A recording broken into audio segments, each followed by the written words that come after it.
as someone who's been a practising lot feeder for the best part of 50 years... Just about that, yeah.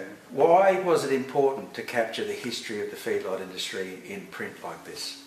The feedlot industry, I think, is a very important adjunct to the beef cattle industry of Australia.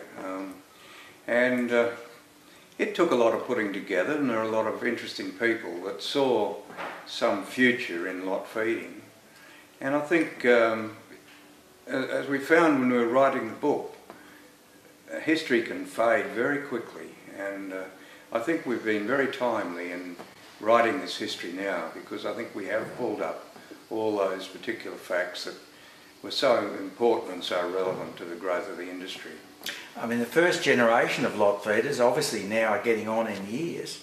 Was it important to capture their early memories while they're still with us? Yeah, very much so. I mean, they were the people that had the foresight, virtually, to go into something that was just completely new.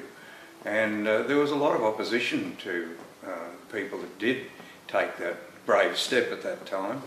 A lot of grain growers didn't think it was the right thing to be doing, didn't see the future as a good customer for their grain.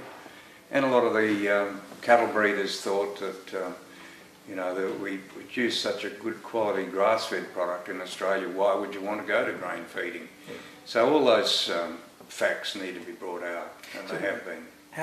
What were the major turning points, in your opinion, that really defined the development of the modern feedlot industry? Well, I think the way that people approached it, I think number one was that the individuals knew they couldn't do it on their own, and they got together in little groups and formed a society, and so it grew. And then we realised that if we wanted to become a voice that anyone would listen to in Australia, we had to become a national body as well. And so there was a lot of work went into uniting different groups of people in the different states, forming together, which we know now has come together in the Australian Lot Feeders Association. But I think those people that had the foresight really stuck very much to science. They realised that this industry, if it was to survive, it had a lot of opposition. We needed to do things correctly. And if the science didn't tell us that was the right way to go, it wasn't perceived to follow it accordingly. Mm. And so 50 years on, has the feedlot industry developed in a fashion that you could have envisaged back all those years ago in the 1960s when you started putting cattle on grain?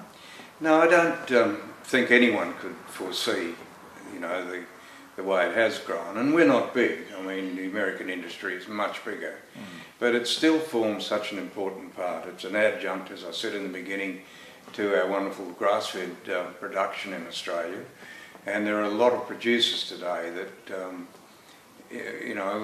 have become quite professional at contract feeding their cattle through feedlots.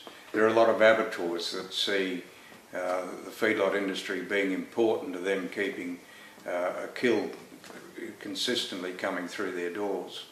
And I think the consumer has benefited from the fact that those early feedlot producers understood that the product they were producing had those subtle things that were different about it, and got more consistency, and out of it of course grew the grading system that we have today, which encompasses all breeds of cattle and all types of production.